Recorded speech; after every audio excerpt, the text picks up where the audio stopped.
विधायक सुधाकर अडबाले ने विधान परिषद सभागृह में प्रदूषण का मुद्दा उठाते हुए कहा कि ठोस उपाय योजना न करने के कारण चंद्रपुर महाऔष्णिक विद्युत केंद्र की वजह से प्रदूषण बढ़ रहा है। तो आइए सुनते हैं इस संबंध में उन्होंने विस्तार पूर्वक क्या कहा।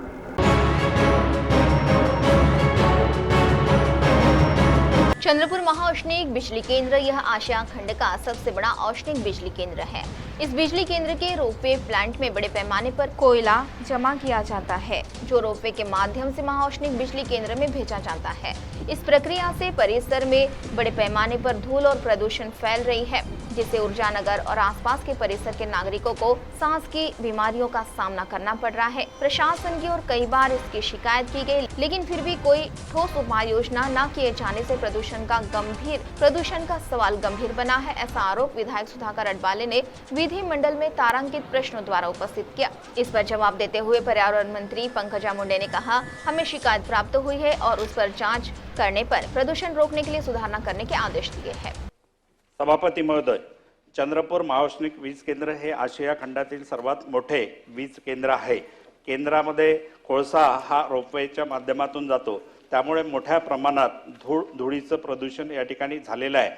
महाऔष्णिक वीज केंद्रात वापरला जाणारा कोळसा हा निकृष्ट दर्जाचा असल्याने संचामधून मोठ्या प्रमाणात राख आणि धूळ हवेमध्ये उडते आणि केंद्रीय प्रदूषण मंडळाने दिलेल्या निर्देशांकाचं त्या ठिकाणी पालन झालेलं नाही, मोठ्या प्रमाणामध्ये उल्लंघन झालेलं आहे। या संदर्भात माझा स्पेसिफिक प्रश्न असा आहे की निकृष्ट दर्जाचा कोळसा वापरून अनियमितता करून प्रदूषणात भर घालणाऱ्या चंद्रपूर महाऔष्णिक वीज केंद्रातील अधिकारी व यास पाठबळ देणाऱ्या चंद्रपूर नियंत्रण मंडळाच्या अधिकाऱ्यावरती कारवाई करणार का?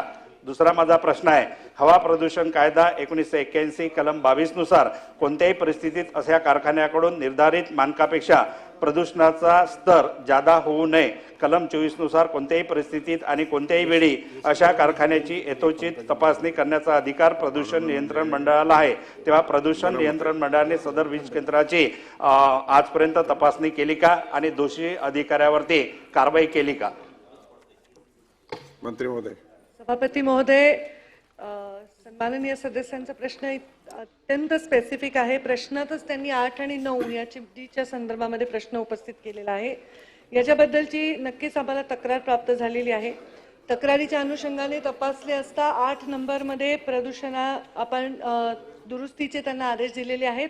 तिथलं जे इलेक्ट्रोस्टॅटिक प्रेसिपिटर आहे ते तपासून पाहून त्याच्यामध्ये कमीत कमी राखेचा तिथे म्हणजे दुराडा व्हावा याच्या संदर्भामधले आदेश दिलेत आणि 9चा संच बंद केलेला आहे।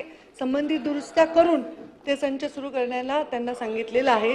प्रदूषण असं होऊ नये, त्या उद्योगांनी जास्तीत जास्त जे आमचे निकष आहेत त्याप्रमाणे काम करावं, हे आमचा ज्याच्यावर जोर असणारच आहे।